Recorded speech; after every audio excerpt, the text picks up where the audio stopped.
At the very beginning of the movie, we see a car that has pulled over to a gas station from which it had stopped. Following his exit from the vehicle, a man enters the garage and instructs the mechanic to make repairs to his vehicle. A response was given by the mechanic, stating that the garage is closed today and that no vehicle will be repaired. There was a man who said, "Please fix it. Due to the fact that my father is seriously ill, it is essential for me to visit him." The mechanism appeared to be greedy. "Would you be willing to pay me in cash?" he inquired of the stranger. Soon after he received the response, he began working on the automobile. After he had finished fixing the car, he asked for $200 to fix some minor damage. As opposed to providing him with monetary assistance, the stranger began laughing at him. "I knew you were greedy, so I have something special for you," the stranger said. "I have something special for you." While he was there, he pulled out a gun, shot him, then threw the gun away and fled. After the stranger has finished fixing the car, he goes to a man named Slim, who is the proprietor of his bar. After arriving at this location, we learn the truth, which is that Slim had given this man the task of killing the mechanic who had just been killed by him. This was due to the fact that the mechanic had not returned Slim's money for a considerable amount of time. Repairs were being made to the lock that was located outside of Slim's bar at this time. They attempted to steal something from his bar while it was closed for the night. And by the time the film is over, the contents of the stolen items will be revealed. In this particular establishment, we meet a young lady by the name of Marilyn, whose boyfriend had come to make a proposal to her today.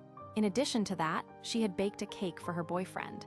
Because today was a very special day for her, she makes the decision to leave earlier than usual. To take a leave of absence, Marilyn goes to her boss, and while she is there is a stranger sitting there. Marilyn did not pay attention to either of them, but she did leave for the time being. Additionally, that stranger takes money and drugs and then departs from that location. In addition, the first thing that she hears when she arrives at her house is a voice message from her boyfriend, Travis. "The battery on my mobile device is about to die, and he tells her that I am on my way to you and that I will get there very soon." The first thing that Marilyn did to get ready was to charge her phone. She changed her clothes, and at this point, we noticed that she had a gun in her house. She also made some minor adjustments to the decoration of the house. All of a sudden, she became aware of a peculiar sound emanating from her door, as if someone were approaching. After she had lowered herself out of fear, she noticed that the door was trembling as a result of the wind. Nobody was present at that time. Following the cutting of the scene, we would like to now show the stranger on the road who was taking his car. At that moment, he had the realization that he, too, is a drug user. In this circle, he makes the decision to take drugs while he is sitting in the car, which causes his attention to shift away from the road outside. He was still behind the wheel of the vehicle when all of a sudden, a person appeared in front of it, causing him to be involved in an accident with his vehicle. As the stranger attempted to maintain the balance of his vehicle, it collided with a tree. These injuries were sustained by the stranger's own feet as a result of the shock. In any case, he bravely emerges from the building and sees the individual who was struck by his vehicle. He noticed that the condition of this boy was extremely critical. Because of the severe swelling on his face, he was unable to even recognize himself, and the blood was pouring out like water. This unknown person saw a light on in the distance, which indicates that there is a person living there. He also saw other things here and there. Now, the stranger entertained the idea of escaping from this location. First, he attempted to drive his own vehicle, and when that failed, he also attempted to drive the boy's vehicle that was in front of him. In the event that this boy's vehicle was not functioning properly, he removed the keys to this boy's vehicle and placed them in this boy's pocket. With his feet, he dragged the body along the side of the road and brought it inside the forest where it was located. It turned out that he was attempting to conceal this body. After the scene was cut, we found ourselves back in the presence of Marilyn, who was getting ready to eat at her home. When she turned around, she heard someone loudly knocking on her door. He had a hunch that it was Travis, but he never bothered to knock on the door before he left the house. Within a short period of time, he came to the realization that Travis was not present outside, but rather someone else. In spite of the fact that Marilyn did not open the door, whatever it was entered the house through the back opening. In addition, It was observed that this individual was not a familiar face. Now that he had arrived at Marilyn's house, he realized that the light he had seen in the distance was actually her home. Just what was it that this man desired from Marilyn? In addition to tying Marilyn's hands and feet, he also ties her around the chair. During our time in Marilyn's bar, we noticed the police officers stationed close to her boss, Slim. McConaughey, his close friend, had been murdered, and the police had arrived to investigate the case. However, Slim made it abundantly clear that he did not believe that I was responsible for the murder because I spent the entire day in my bar. You are free to check if you so desire. At the moment, the authorities were content with the situation. However, they reported that the perpetrator of the murder had left his firearm there. Additionally, upon hearing this, he experienced a sense of apprehension, wondering why a stranger would leave his gun there. As opposed to removing the evidence, he chose to leave it in its current location. Anyway, at this point, Marilyn's friend had arrived at her residence in order to present her with the cake that she had left in the bar. Despite her repeated attempts to knock on the door, she was unsuccessful in getting anyone to open it. As a result, she left the cake outside. To add insult to injury, the stranger continued to take notice of her. It was very easy for him to relax and begin drinking milk from the refrigerator as soon as the girl finally left that location. Immediately after that, he was observing Marilyn with eyes that were peculiar. He moved closer to Marilyn, removed a piece of fabric from her mouth, and then proceeded to fix her skirt and cover it. This stranger did not appear to have any ill will toward anyone, and it did not appear that he had any bad intentions. At this point, he begins to inspect Marilyn's residence. We, along with the stranger, discover, through the picture that is currently in front of us, that the stranger who had just hit this man with his car is the same person. On top of that, it was Marilyn's boyfriend who was involved. To assist himself, the stranger had traveled all the way here. In order to escape from Marilyn's house, he wanted to take the car that Marilyn had stolen from her. Nevertheless, Marilyn's boyfriend was in the car with her. Only one car and one mediocre bike were owned by both of them. When Marilyn inquires about the keys, she informed him that Travis is the one who carries all of the keys with him at all times. It is true that the keys were the same ones that the stranger had placed in his pocket before abandoning him in the jungle. The non-native individual was also aware of the fact that he would have to return to the jungle in order to retrieve the keys. On this occasion, he ventured out into the jungle, where we were shown the exterior of Marilyn's home. The last girl who was working was about to leave, and it was time for her to go home. That is, one of the people who works with Marilyn. By the time she arrived at her boss's office to inform him that she was going home, he had already caught her and was already acting inappropriately toward her. The reason for this is that this girl had also stolen money from the boss, who is known as Slim. In the past, Slim, who was known to give money to individuals, considered those individuals to be his property. Whatever the case may be, this girl manages to escape from this place, and Slim remembers to look at his gun. He had the gun that belonged to his grandfather, which he had always stored in a chest. Due to the fact that there was no firearm contained within the box, his mind began to explode as soon as he opened it. His nose began to bleed as a result of his fear. Everything was clear to him at that moment.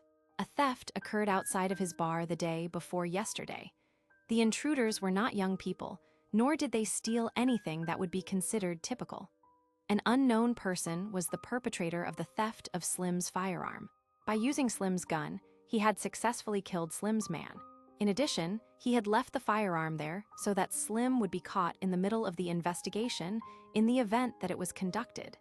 Slim was spiraling out of control. This stranger had betrayed him in a dishonest manner.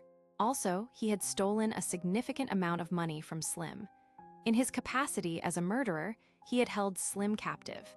It is now demonstrated that the unknown individual has arrived in the jungle. In the jungle, he is searching for Travis's body in order to retrieve his keys and, at the very least, get off his motorcycle.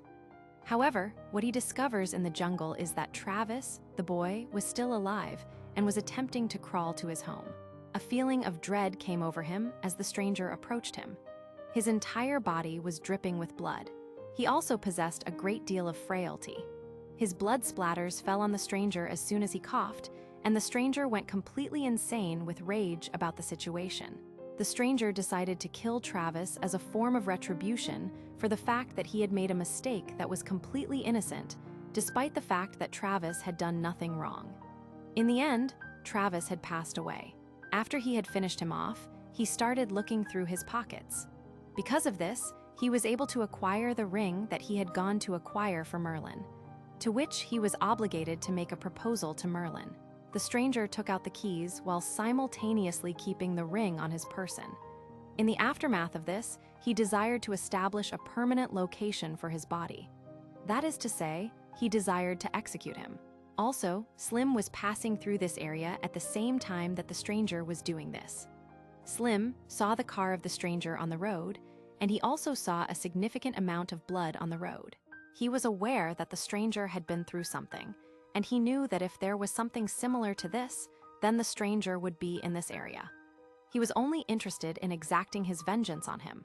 It was when he looked far that he saw the house of Merlin, and he went to go to the house of Merlin. He also saw Travis at this time, as the car had broken down. The moment he arrived home, he immediately called Merlin and informed him of the shocking news that Travis's car had been involved in an accident on the road, and that Travis was not present in the vehicle, and there was a significant amount of blood on the road. Although Merlin was capable of comprehending what had transpired, he was not capable of comprehending it. At this point, he inquires of Merlin, "Where is the alien?" There is also evidence that the stranger has entered the room with the axe, which is shown from behind. The stranger did not wait for a single second, did not inform anyone, and then hurled the axe into Slim's neck with a single stroke while he was still unconscious, to put an end to him. All of this caused Merlin to feel a great deal of fear. The presence of Slim's blood was visible on his face. Despite her best efforts to escape, she is struck in the head by the axe as she attempts to climb higher. Because she was lying on the ground and the axe was stuck in the door, we give thanks to God that she was able to escape the axe. The moment the stranger pulled out his axe, Merlin rushed forward to meet him. Also going up to kill Merlin was the stranger who was going up. As soon as he stood upon his feet, Merlin reached for his weapon, which we had previously observed. All of the doors were shut. As soon as the unknown individual began turning the knob of the door, Merlin tightened his grip on the trigger mechanism. He was able to escape after hearing the sound of the trigger being pulled. After some consideration, he realized that he could not approach Merlin in such a manner. In his hand, Merlin is holding a weapon that he is capable of killing. After that, he moved away from the entrance. What he was thinking was a trap for him. In order to give Merlin the impression that he had left the house, he went down and turned the knob on the door. However, he was still present within the house. Following his return to the upper level of the stairs, he grabbed the axe and began to wait for Merlin. Upon coming to the realization that he had left the house, Merlin exited the room where he was sitting. The stranger suffered a broken nose as a result of the initial blow. Additionally, the gun that he was holding fell a considerable distance away. In a hurry, he was racing. He had not prepared himself for this assault. In preparation for the second time, he was getting ready. After revealing his face, Merlin took the gun in his hand and fired it at the man. He was aware that his death was within a short time. Just before he passes away, he contemplates taking drugs for the very last time. There is a drug packet that he pulls out of his pocket and makes an attempt to open it. In order to prevent him from utilizing these drugs, Merlin shot him one more time, resulting in his death. After he had fallen to the ground for the final time before passing away, he removed a ring from his pocket and hurled it in front of Merlin after he had fallen. After giving a clap, Merlin took the ring in his hands. Travis had presented him with the photograph. Her eyes welled up with tears. Everything that took place today, on the day of the engagement, took place. As soon as the stranger saw him, he smiled and passed away. A lie was being told about the drugs in front of the stranger, and he was unable to take them. It was impossible for Merlin to obtain the ring in the future, but he was holding it in his hand. That was the conclusion of the story at this point.